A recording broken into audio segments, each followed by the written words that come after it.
This is Ella Star with your Key Races and Bets podcast for Saturday, January 25th, 2025. This Key Races and Bets podcast is brought to you by amwager.com. AMWAGER. Amwager.com is a great legal online wagering website. Amwager.com is licensed in the U.S. It is a great betting site for horse racing, with tools and perks and legal for residents of most states, and covers most tracks in North America as well as many around the world. Check it out at amwager.com, where you can also get the written version of this podcast, the Key Races and Bets blog, free, no login required, at amwager.com by clicking on How to Bet and Ella Star's blog. While you're there, if you're not a member, look around. It's free to sign up, as I said, for residents of most states, and you will be happy you did. We're going to start with some great races. Start with one of many great races on the Pegasus World Cup card, Saturday, January 25th, starting with race 10 at Gulfstream Park. This is the Pegasus World Cup Filly Mare Turf Invitational, 3:45 Eastern Time, post time. Win contenders are Bless My Stars and Rakia, and contenders for Exactas are Pounce, Be Your Best, Papilio, Sacred Wish, See You Around in Our Time. Bless My Stars, who starts at 8-1 odds, ran 6th of 10 in her U.S. debut a little over a month ago, and is likely to improve markedly off the experience of that race, which was also her first start after 10 months off. The mare had won 5 of 16 in her native South Africa, just wasn't used to the pace of U.S. racing, but was flying home from 10th to being a blanket finish at the wire, beaten under 2 lengths at the end, while closing fastest of all. Most importantly, Irene Ortiz Jr. rode her last month and rides her back, and that says a lot about Bless My Star's chances in this situation. She ran the last corner in that race, the Suwannee River, in 22.2 seconds, earned a 103 Equibase speed figure, only 2 points less than the winner, Be Your Best, and that bodes very well for her chances to post the upset in this race. Rakia is also making her second start since importing to the U.S. She won her first start in the U.S., the Grade 3 Goldacova Stakes, on Breeders' Cup weekend, the first weekend of November. With a 96 Equibase speed figure, she can definitely improve upon. Frank Dettori rode her marvelously in that race when putting her on the lead, then slowing down the pace. And from the rail, she may be able to make the early lead again from the start. In spite of leading from the start in the Goldacova, Rakia ran the last quarter in 22.6, so she has what it takes to move up in class to this grade 2 level and repeat that effort. Prior to that win, the filly nearly won a Group 3 race in England with a 107 Equibase speed figure, so she has all the potentials to win, and in doing so, move her record to 6 wins in 9 races. Although her starting odds of 4-1, they're half of Bless My Stars. Rakia is also a very good win bet. The 6 horses I mentioned earlier for the Exacta, Pounce, Be Your Best, Papilio, Sacred Wish, See You Around in Our Time have all been competitive in grass races, but appear to be just a cut below Bless My Stars and Rakia in terms of their probability to win. In the Pegasus World Cup Filly Mare Turf Invitational, race 10 at Gulfstream, Saturday the 25th, I am going to consider, and we should consider strongly, win bets on Bless My Stars and Rakia at odds of 2-1 or more. Since it's likely both will be above fair odds, we can and should bet both to win, and the best way to bet 2 horses to win when you're getting value like this, but at different odds, is to use what's called a Dutching tool, which prorates your wagers to maximize your edge. Amwager.com, where I bet, has a great Dutching tool, where all you do is put in the amount you want to win, select 2 horses to win. Let's just say I'm betting $40 to win, and selects, and it prorates the bets for the best mathematical edge, and that's just one of many tools at Amwager.com. For the exact, I want to play Bless My Stars and Rakia over Bless My Stars and Rakia, plus Pounce, Be Your Best, Papilio, Sacred Wish, See You Around, and In Our Time. Moving on to the next race on this great Gulfstream sequence, this is the Inside Information Stakes, race 11, 4:20 Eastern, Saturday the 25th. The win contenders are Emery and Mystic Lake. Contenders for Exactas are Hall and Ice and Olivia Darling. This race isn't as interesting as the last, but only from a betting perspective, because the 2 most likely winners start as the 2 favorites. Otherwise, it's a great race. Certainly one where Emery and Mystic Lake can be used on double, pick 3, and pick 4 tickets for profit instead of win bets if their odds are too low for win bets. Emery has won 5 of 7, including the Grade 2 Raven Run at the 7-furlong distance when last seen in October. That win came after 2.5 months off, so the 3 months off she's coming back today is of no concern. Tyler Gaffalione had been aboard for all 5 wins, 3 in stakes to the distance, and Emery gets a great outside post to stalk the speed and win again. Mystic Lake has won 6 of 10, very similar record. Also a multiple stakes winner. Like Emery, Mystic Lake has proven at the distance with a 3 of 4 record at 7 furlongs. She returned from 3 months off on December 21st to win the Sugar Swirl Stakes at Gulfstream at the shorter distance of 6 furlongs. Irad Ortiz Jr., who rode her for the first time in the Sugar Swirl, rides back with a shot to win the two of these races in a row. The last race, the Pegasus World Cup Filly Mare Invitational with Bless My Stars, and this race with Mystic Lake. Both All Nice and Olivia Darling, who combined have 20 first or second place finishes in 32 races, are strong contenders to be in the money. In the inside information, race 11 at Gulfstream, post 420, Saturday the 25th. Both Emery and Mystic Lake should be considered for women's 8-5 or more. In this case, we'll bet the one at the highest odds. For the exact, I want to play Emery and Mystic Lake over Emery, Mystic Lake, Hall and Ice, and Olivia Darling. Also, you can play as a trifecta using the same 4 horses in third. Moving on to the next great race on this card, the Pegasus World Cup Turf Invitational, race 12 at Gulfstream Park on Saturday the 25th. 4:55 Eastern. The win contenders are Mi Hermano Ramon and Nation's Pride. Contenders for exacta tickets for second, Win for the Money, Integration, Major Dude, Balnikov, Battle of Normandy, and Fort Washington and Pyros. Mi Hermano Ramon ran a race last month in the San Gabriel Stakes at Sandy that would have won 90% or more of the time at that level if there wasn't a horse of the caliber of Johannes. Arguably one of the best turf runners in North America right now. Johannes finished second prior to that in the Breeders' Cup Mile, won a bunch of graded stakes on grass before that, as well as at San Gabriel after that, of course. Mi Ramon made a visually impressive move while wide on the turn of the San Gabriel to go from 5th to 1st by a head with an 1/8 of a mile to run, slightly outfinished by Johannes, which is no knock at all. That effort earned a 1:23 Echo Bay speed figure, for which there is no equal in this field except for Nation's Pride.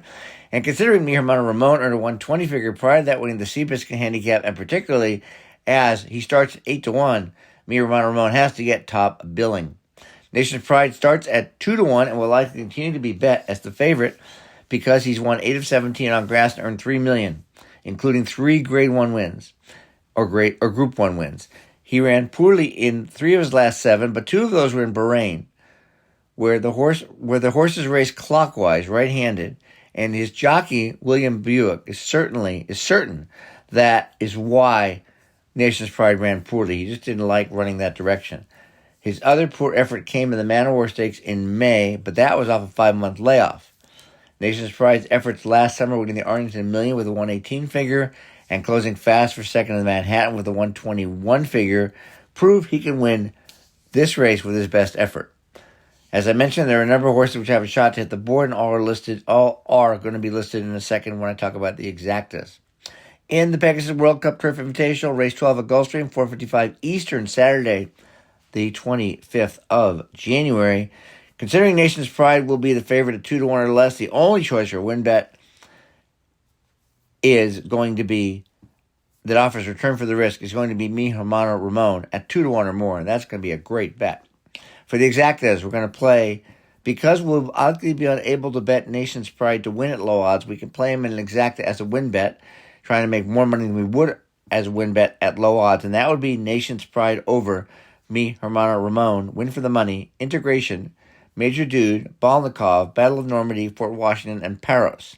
And then we'll play a second exactly using both Mi Hermano Ramon and Nation's Pride over Mi Hermano Ramon, Nation's Pride, Win for the Money, Integration, Major Dude, Balnikov, Battle of Normandy, Fort Washington, and Pyros. This way, if Nation's Pride wins, we couldn't bet him to win. We have the exacta twice.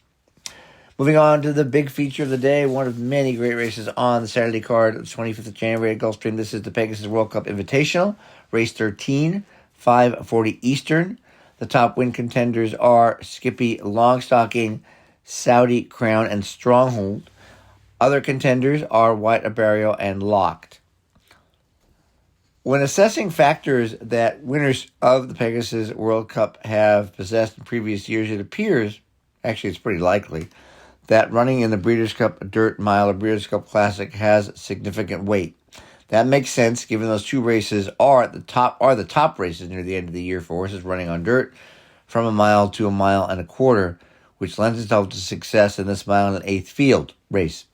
The three horses in this field ran in one of those races, and they are Mixto, Saudi Crown, and Skippy Longstocking. But considering Mixto finished 11th of 14 at 70-1, and has not won or finished 70-1, and has not won or finished second in three races at the distance of the Pegasus, was winless for six before his victory in the Pacific Classic last summer, and winless twice since. Mixto's just not a horse I want to consider, so we're left with the other two. Skippy Longstocking gets slight preference over Saudi Crown because he's run 10 times at Gulfstream on dirt, winning 3, while Saudi Crown is running over the surface for the first time. Skippy Longstocking continues to perform well in most of his races, particularly the distance where he's won 5 of 13. The two best of those efforts, which happen to be the two best races of his career, came last year, winning the Oakland Handicap in April, again at this 9-furlong trip, and the Charlestown Classic in August, both with career-best 114 equibase speed figures. Following the Charlestown Classic, Skippy Longstocking led into the stretch in the Woodward Stakes at this distance again before ending up second, beaten less than a length. His only race since then was 6 of 13 in the Breeders' Cup Dirt and Mile the first week in November. Since then, it appears he's been prepping for this race in fine fashion with 6 workouts evenly spaced every 7 days apart. Jockey Tyler Gaffalione has ridden Skippy 4 times among his last 10 races, winning twice, including that 2023 Charlestown Classic and the Charles Challenger Stakes last March, which was the last time Gaffalione rode him. Considering the quality of the field he faced in the Breeders' Cup Dirt and Mile and his superb record at a mile and an eighth distance of the Pegasus and at Gulfstream, I think Skippy Longstocking should be a really strong contender from start to finish. Saudi Crown, with Florent Giroux aboard, could be the horse the duo of Skippy Longstocking and Gaffalione have to catch to win. This is because he draws the number 2 post in the gate and has used his excellent early speed to earn 4 of his 6 wins leading from the start. One of those came in the 2023 Pennsylvania Derby, where he earned a career-best 114 equibase speed figure, controlling the tempo from start to finish at the distance of the Pegasus. Saudi Crown can also win from off the pace, as evidence winning the Tenacious Stakes on December 21st after racing second for the first 3/4 of a mile. That earned a 113 figure, right there with the 114 Skippy earned. Prior to the Tenacious, Saudi Crown went to post as the same 7-1 odds as Skippy Longstocking in the Breeders' Cup Dirt and Mile, but finished last of 13 compared to 6 for Skippy Longstocking. Still, Saudi Crown has shown a lot of quality, winning half his 12 career starts, and considering he's making his 3rd start since returning from 3-month layoff in November, we can expect a top effort good enough to win. Now, Stronghold is interesting. He may have twice as many second-place finishes, 6, in his career than he has wins, 3. But 3 of those runner-up efforts came in his last 3, 2 at the top level in last year's Pennsylvania Derby, which Saudi Crown had won the year before, and in the Grade 1 Malibu Stakes, the opening day feature at Santa Anita at 7 furlongs.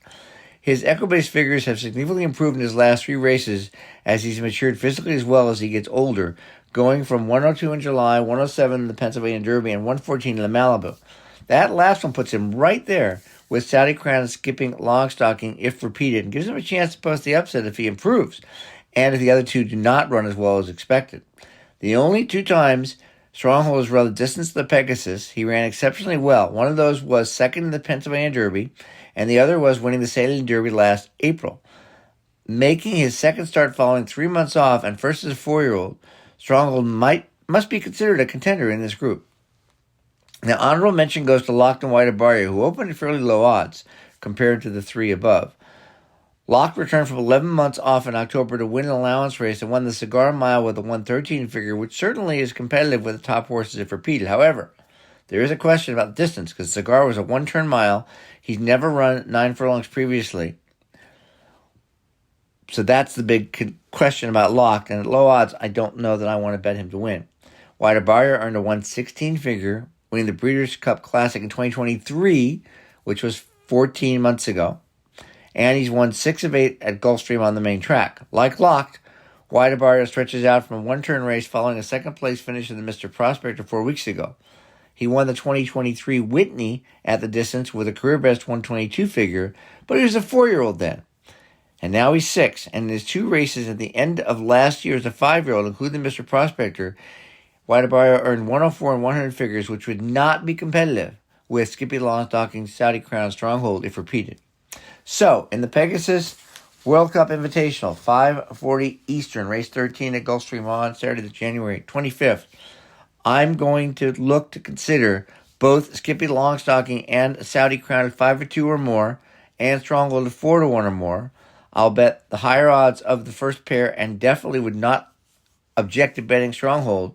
And this is absolutely a race to bet one or more horses to win, particularly since I think the starting favorite Locked is a little vulnerable at low odds. And this is where a Dutchy Tool and Amwager comes in very handy for making multiple win bets. For the exactas in the Pegasus World Cup Invitational, I want to box Skippy Longstocking, Saudi Crown, and Stronghold. And then I want to play a second exacta of Skippy Longstocking, Saudi Crown, and Stronghold over Skippy Longstocking, Saudi Crown, Stronghold, Locked, and White Barrio. Don't forget, you can get all this in writing, free, at Amwager.com. The Key Races and Bets blog. Go to Amwager.com. Click on How to Bet, LStar's blog. If you're not a member, sign up. You'll be really happy you did. Thanks so much for listening. We'll talk to you next week.